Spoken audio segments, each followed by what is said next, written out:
മനുഷ്യൻ യാത്ര ചെയ്യണമെന്നാണ്. യാത്ര ചെയ്യുമ്പോഴാണ് മനുഷ്യന്റെ ചിന്തകളും മനുഷ്യന്റെ മനസ്സിനും വികാസം ഒക്കെ ഉണ്ടാകുന്നത്. യാത്ര ചെയ്യുമ്പോഴാണ്. യാത്ര ഒരു ഖിത്അത്തും മിനൽ അദാബ്, ഒരു കഷ്ണം അദാബാണ് എന്ന് നബി തങ്ങൾ പറഞ്ഞിട്ടുണ്ടെങ്കിൽ പോലും സ്വല്ലല്ലാഹു അലൈഹി വസല്ലം. കാരണം യദഉ തുആമഹു വശറാബഹു വഅഹ്ലഹു, ഒരു മനുഷ്യൻ ഇഷ്ടപ്പെട്ട ഭക്ഷണവും പാനീയവും വീട്ടുകാരെയൊന്നും യാത്രയിൽ കൂടെ കൂട്ടാൻ അധികവും പറ്റണമെന്നില്ലല്ലോ. അതുകൊണ്ട് യാത്ര ഒരു അദാബിന്റെ കഷ്ണമാണ് അങ്ങനെ പറയും. അത് ഏത് യാത്രയാണെങ്കിലും യാത്ര മനുഷ്യൻ പോകണം. അത് ഒരു ഹലാൽ, പടച്ചവൻ ഹലാലാക്കി തന്ന എന്റർടൈൻമെന്റ്. കള്ളുപിടിക്കാനും ചീട്ട് കളിക്കാനും പെണ്ണുപിടിക്കാനും ഒന്നുമല്ലല്ലോ. അല്ലാഹുവിന്റെ ഭൂമിയെ കാണണം, പ്രപഞ്ചത്തെ കാണണം. ഭൂമിയുടെ ജിയോഗ്രഫി ഓരോ നാടിനെയും വ്യത്യസ്തമായിട്ടാണ് അള്ളാഹു പടച്ചിട്ടുള്ളത്.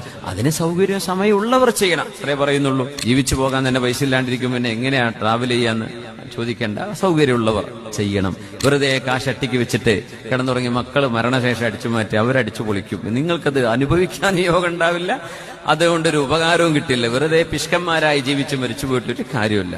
അള്ളാഹുവിന്റെ മാർഗത്തിലേക്ക് ഉപകാരപ്പെടുന്ന നന്മകൾ ചെയ്യണം. ഹലാലായി നിങ്ങൾക്ക് അനുവദിച്ച എന്റർടൈൻമെന്റുകൾ നിങ്ങൾ ഉപയോഗിച്ചോളൂ, ഒരു കുഴപ്പമില്ല. അതാണ് അള്ളാഹു ഇവിടെ പറയുന്നത്.